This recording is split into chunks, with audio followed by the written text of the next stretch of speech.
Salut les amis, bienvenue sur cette nouvelle vidéo. Aujourd'hui, petite vidéo unboxing du DJI RS3 Mini. C'est toujours un plaisir de partager ce moment-là avec vous. On vous ressortira dans quelques temps une nouvelle vidéo plus approfondie sur le test du stabilisateur en lui-même, en le comparant notamment à son grand frère, le DJI RS3 Pro. Donc si ça vous intéresse, n'hésitez pas à vous abonner. En attendant, on attaque tout de suite l'unboxing. C'est parti! Voilà les amis, donc on se retrouve comme d'hab avec DJI, avec un packaging très sobre, j'ai l'habitude de dire très Apple. Pour le coup, c'est vrai que c'est très inspiré, donc on a les petites indications comme d'habitude. Et puis avec le petit visuel sur l'avant.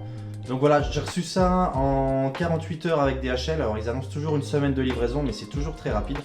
Donc c'est toujours très positif de la part de DJI dans un carton bien rembourré. Bref, toujours au top au niveau livraison. Alors, on va enlever déjà le petit sachet qu'on a là. Hop. De toute façon, on va pas le garder. Donc voilà, vous avez le poids qui est mis en avant, ultra light, 795 grammes. On va voir qu'il y a une petite palette pour le mettre en position, donc façon réelle, qu'on peut enlever, et on est autour de 750 grammes, donc c'est vraiment très léger, beaucoup plus léger que le DJI RS3 Pro en tout cas, presque 2 fois moins le poids. Hop. Donc, qu'est-ce qu'on a là-dedans? On a toujours le petit guide d'utilisation que personne ne lit, hein, bien entendu. On a quoi? On a un petit carton, qu'est-ce qu'il y a là-dedans? On n'a rien, ouais, ok, c'est juste pour bloquer le stabilisateur dans le transport. Donc, le stabilisateur qui est déjà assemblé.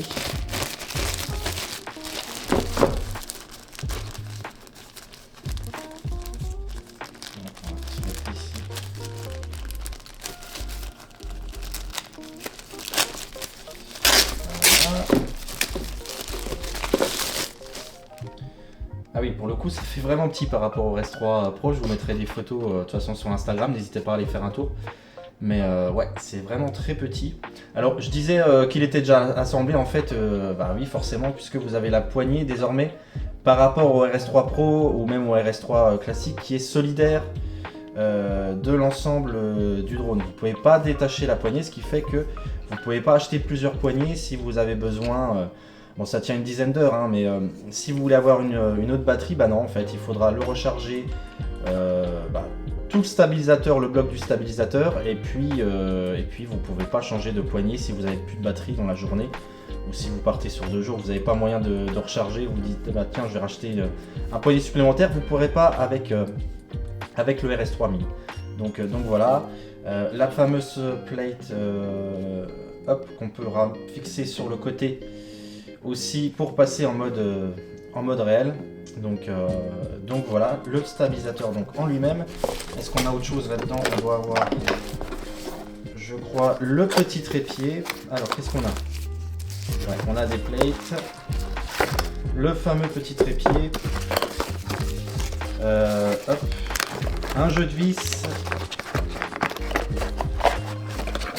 hop, et des câbles, notamment pour recharger le stabilisateur. Le trépied qui, lui, pour le coup, comme le stabilisateur en lui-même, qui est très petit.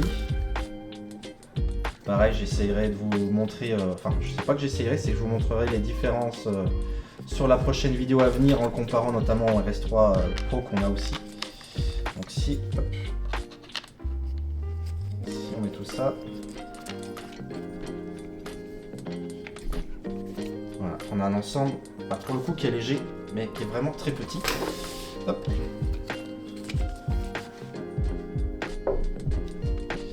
Donc voilà, vous voyez, c'était plutôt rapide, il n'y a pas grand chose dans la boîte. En même temps, je vous en parlerai dans la conclusion, mais on a un prix vraiment qui est très abordable par rapport aux autres stabilisateurs. Donc c'est très minimaliste, et c'est un peu parce que DJI souhaitait avoir un stabilisateur entrée de gamme, très performant pour le coup, est plutôt abordable par son tarif, donc il n'y a pas 36 000 options.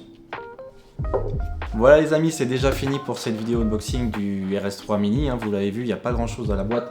En même temps, DJI a voulu faire le stabilisateur le plus abordable possible, donc il est affiché au prix de 389 €. Vous avez l'essentiel en fait, hein. DJI a voulu faire un stabilisateur, j'allais dire un drone, tellement l'habitude, un stabilisateur vraiment entrée de gamme. Donc dedans vous avez le stabilisateur en lui-même, vous avez le système de plate qui va vous permettre de faire des réels directement avec votre caméra. Donc c'est assez ingénieux. On voit que c'est prévu pour les personnes qui commencent dans le milieu, qui ont envie d'avoir un stabilisateur qui va leur permettre d'avoir des réels très intéressants pour exploiter, soit dans les vidéos publicitaires, ça se fait beaucoup maintenant, soit sur les différents réseaux sociaux comme Instagram qui le mettent aujourd'hui, qui mettent ces réels très à l'avant. Donc voilà, vous aurez juste le stabilisateur avec les câbles adéquats, vous n'avez pas de poignée supplémentaire. Vous avez ici une petite accroche qui va vous permettre de mettre une poignée supplémentaire si vous voulez, ou d'autres options. Il n'y en a qu'une, il n'y en a pas de chaque côté comme sur le RS3 ou le RS3 Pro. Donc voilà, le but c'est vraiment d'avoir encore une fois un stabilisateur entrée de gamme et surtout avoir un stabilisateur très léger. Il est 2 fois plus léger que le RS3 Pro par exemple. Donc quand je le tiens comme ça, je peux vous dire que ça fait déjà une différence par rapport au RS3 Pro qu'on a. Donc voilà, pour le voyage ou vraiment si vous avez besoin d'être très mobile, si en voyage vous n'avez pas trop de place, que vous prenez l'avion, franchement ça peut être un bon compromis aux autres stabilisateurs. Il est super léger, encore une fois, il est très petit. Seul bémol, peut-être ça aurait été intéressant que la poignée puisse, avec la batterie, puisse se détacher, ça l'aurait rendu encore plus facile à transporter. Là vous avez juste le petit trépied qui s'enlève. D'ailleurs le trépied est vraiment comme le RS3 Mini mais très petit.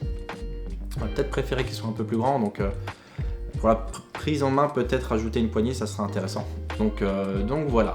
Je ne vais pas vous en dire plus, on va vous faire une vidéo dans très peu de temps sur le test du stabilisateur en lui-même. On va comparer la stabilisation avec son grand frère le RS3 Pro. Donc encore une fois, si ça vous intéresse, et puis pour rien rater à nos prochaines aventures, n'hésitez pas à vous abonner. Moi je vous dis à très bientôt pour de nouvelles vidéos. Ciao la famille!